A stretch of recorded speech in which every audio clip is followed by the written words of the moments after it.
જય શ્રી કૃષ્ણ મિત્રો, આજના આ વિડીયોમાં આપણે કામદા એકાદશી વ્રત વિશે વાત કરીશું.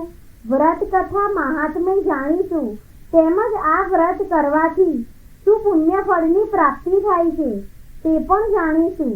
શ્રી કૃષ્ણ ગોવિંદ હરે મુરારી, હે નાથ નારાયણ વાસુદેવાય, શ્રી કૃષ્ણમ વંદે જગદગુરુ. આ કામદા એકાદશી વિશે આપણા વિષ્ણુ પુરાણમાં લખવામાં આવ્યું છે કે આ કામદા એકાદશીને બધી જ સાંસારિક કામનાની પૂર્તિ માટેની એકાદશી માનવામાં આવે છે અને તેના નામ પરથી સમજાય કે કામદા એટલે આપણે સર્વ મનોકામના પૂરી કરનારી એકાદશી. અને જેવી રીતે ભાદરવા માસનો વદ પક્ષ પિતૃઓનો પક્ષ ગણાય છે, તેવી જ રીતે આ ચૈત્ર આખો માસ પિતૃઓનો માસ ગણાય છે.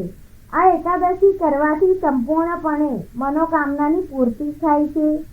આપણા શાસ્ત્રો પ્રમાણે આ એકાદશીના વ્રતથી તેના પુણ્યથી સર્વે પાપો નષ્ટ થઈ મનવાંછિત ફળની પ્રાપ્તિ થાય છે. અને આ એકાદશી આપણે સર્વ રૂપે ફળ આપનારી છે, એટલે તેને ફળદા એકાદશી પણ કહેવાય છે. ભગવાન નારાયણે સ્વયં વરદાન આપ્યું છે કે જે કોઈ આ એકાદશીનું વ્રત કરશે તેના સમસ્ત પાપ નષ્ટ થશે, નકારાત્મક પ્રભાવ આસુરી તત્વનો નાશ થશે તથા તેને વૈકુંઠ લોકની પ્રાપ્તિ થશે. આમાં એકાદશીનું વ્રત એ સર્વ વ્રતોના રાજા સમાન છે. જેમ દેવતાઓમાં ભગવાન વિષ્ણુ, પ્રકાશ તત્વોમાં સૂર્ય, નદીઓમાં સ્વયં ગંગાજી પ્રમુખ છે, તેવી જ રીતે વ્રતમાં સર્વશ્રેષ્ઠ વ્રત હોય તો તે એકાદશીનું વ્રત છે. આ દિવસે દાન પુણ્ય કરવાનો ઘણો મહિમા છે. કહેવાય છે કે આ દિવસે શ્રી હરિનારાયણનું પૂજન કરવાથી અનંત ફળની પ્રાપ્તિ થાય છે. આમ આ એકાદશીનું આ વ્રત સર્વ મનોકામના પૂર્ણ કરનાર છે, દરિદ્રતા મટાડનાર છે. તો ચાલો હવે આપણે વ્રત કથા સાંભળીએ. કામદા એકાદશી વ્રત કથા. હવે આપણે કાળચક્રને ફેરવતા પહોંચી જઈશું સીધા ધર્મરાજ યુધિષ્ઠિરના ભવનમાં. મહારાજ યુધિષ્ઠિર અને ભગવાન શ્રી કૃષ્ણ વચ્ચે સંવાદ ચાલી રહ્યો છે. મહારાજ યુધિષ્ઠિરે શ્રી કૃષ્ણને કહ્યું કે હે ભગવાન, તમે કૃપા કરીને ચૈત્ર માસમાં આવનારી સુદ પક્ષની એકાદશીનું નામ શું છે અને તેનું મહાત્મ્ય શું છે તે જણાવો. ત્યારે ભગવાન શ્રી કૃષ્ણ યુધિષ્ઠિરને કહે છે કે હે ધર્મરાજા, અગાઉ આ એકાદશીની કથા દિલીપ રાજાના પૂછવાથી વશિષ્ઠ ઋષિએ કહી હતી. એ પાપોનો નાશ કરનારી અને સંતાનનું સુખ આપનારી છે. ભોગવતી નામની નગરીમાં મોટા મોટા નાગ લોકો રહેતા હતા. તેમનો નાગ રાજા પાંડુરિક હતો. ગાંધર્વો, કિન્નરો અને અપ્સરાઓ પણ તેની સેવા કરતા હતા. શહેરમાં લલિત નામનો ગાંધર્વ અને લલિતા નામની અપ્સરા રહેતા હતા. એ બંને વચ્ચે પુરાણી પ્રીતિ હતી અને બેઉ એકબીજાને પતિ પત્ની કરતા પણ વધારે ચાહતા હતા. એક દિવસ પાંડુરિક રાજાના દરબારમાં લલિત ગાંધર્વ ગાયનની ગાઈ રહ્યો હતો, પરંતુ પોતાની પ્રિય અપ્સરા લલિતા નૃત્યમાં હાજર ન હોવાથી તે ગાયનમાં વખત ભૂલ કરવા લાગ્યો. તેનું ચિત્ત ગાયનમાં નહીં પરંતુ પોતાની પ્રિયામાં હતું. આ વાત ત્યાં હાજર રહેલા કર્કોટક નામના નાગે નાગરાજા પાંડુરિકને કહી દીધી. એટલે કામાતુર લલિતને શ્રાપ આપ્યો કે રાક્ષસ યોનિમાં જન્મ ધારણ કર. નાગરાજાના શ્રાપથી ગાંધર્વ લલિત રાક્ષસ તરીકે જન્મ્યો.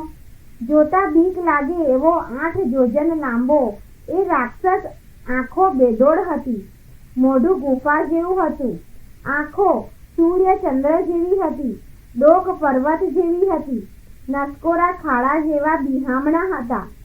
પોતાના પ્રેમીને રાક્ષસ થયેલો જાણી અપ્સરા લલિતા બહુ દુઃખી થઈ અને તેને કયે ઉપાયે શ્રાપ મુક્ત કરવો તેની ચિંતા કરવા લાગી. જ્યારે કોઈ ઉપાય તેને માલુમ ન પડ્યો, હવે તેના મનમાં એક જ તીવ્ર ઈચ્છા હતી કે તેને કેવી રીતે શ્રાપ મુક્ત કરે. પોતે સંસારના સુખ ભોગ છોડી પતિની પાછળ વનમાં ચાલી ગઈ. આમ બંને પતિ પત્ની ફરતા ફરતા વિંધ્યાચળ પર્વતના શિખર ઉપર ગયા. અહીં શૃંગ નામના એક મહા તપસ્વી ઋષિનો આશ્રમ હતો. લલિતાએ ત્યાં જઈ મુનિદેવને હાથ જોડી પ્રણામ કર્યા. તેની આંસુભીની આંખો અને દુર્દશા નિહાળી મુનિએ તેને પૂછ્યું કે હે પુત્રી, તું કોણ છે? અહીં શા માટે આવી છે? લલિતાએ પોતાની કરુણ કર્મકથની કહી. ઋષિને દયા આવી. તેમને કહ્યું કે પુત્રી, આજે ચૈત્ર માસની શુક્લ પક્ષની કામદા એકાદશી છે. એ સર્વ મનોકામના પૂરી કરનારી છે. હું બતાવું એ મુજબ તું એકાદશીનું વ્રત કર અને પુણ્ય તારા અભાગી પતિને અર્પણ કર. ઈશ્વર કૃપાએ શ્રાપના દોષથી મુક્ત થશે. આથી હરખ પામી લલિતાએ ઋષિના કહ્યા મુજબ એકાદશીનું વ્રત કર્યું.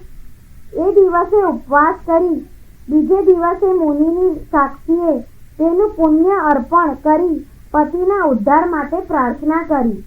બસ તે જ વખતે લલિતાના પતિનું રાક્ષસપણું અલોપ થઈ ગયું અને તે ગાંધર્વ રૂપમાં તેની સામે આવી ઊભો રહી ગયો.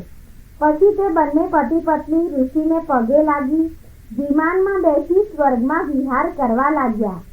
આમ મહાપાપોનો નાશ કરનારી, પિશાચપણાને પણ ટાળનારી એવી આ એકાદશીનું વ્રત કરવાથી તેમજ આનો પાઠ વાંચવાથી કે સાંભળવાથી રાજસૂય યજ્ઞનું ફળ મળે છે. આ રીતે આ એકાદશી સર્વ પાપોને નષ્ટ કરનારી છે અને મનવાંછિત ફળ આપનારી છે. જે ભક્તો એકાદશીનું વ્રત કરે છે તે સવારે સ્નાન આદિથી પરવારીને નિવૃત્ત થઈને આપણા ઘરના મંદિરમાં જે ઠાકોરજી લાલજી ભગવાનનું કોઈ પણ સ્વરૂપ હોય તેની પૂજા કરવી જોઈએ. જેમાં ભગવાન શ્રી હરિનારાયણનો સુંદર શૃંગાર કરવામાં આવે છે, પંચામૃતથી સ્નાન કરાવાય છે અને પ્રભુને ગંગાજળ અથવા યમુના જળથી અભિષેક થાય છે. ભગવાનને પુષ્પ, ધૂપ, દીપ, અગરબત્તી, ફળ, ફૂલ અર્પિત કરીને પૂજા થાય છે.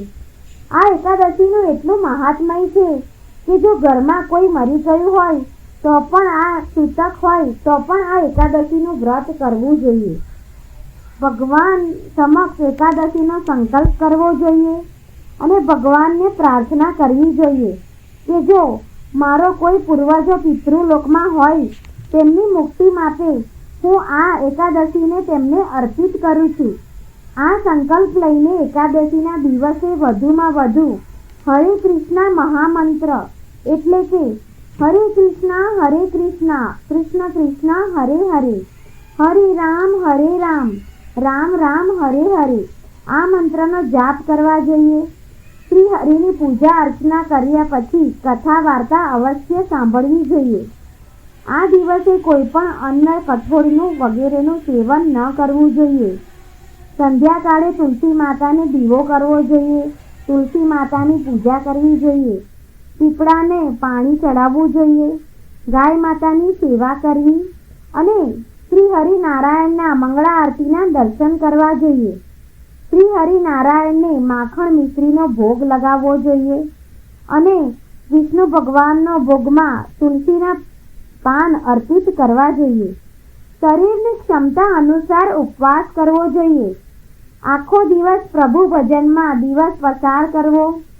દ્વાદશીના દિવસે શ્રી વિષ્ણુ ભગવાનની પૂજા અર્ચના કર્યા પછી યથાશક્તિ બ્રાહ્મણોને દાન દક્ષિણા આપી પારણા અવશ્ય કરવા જોઈએ.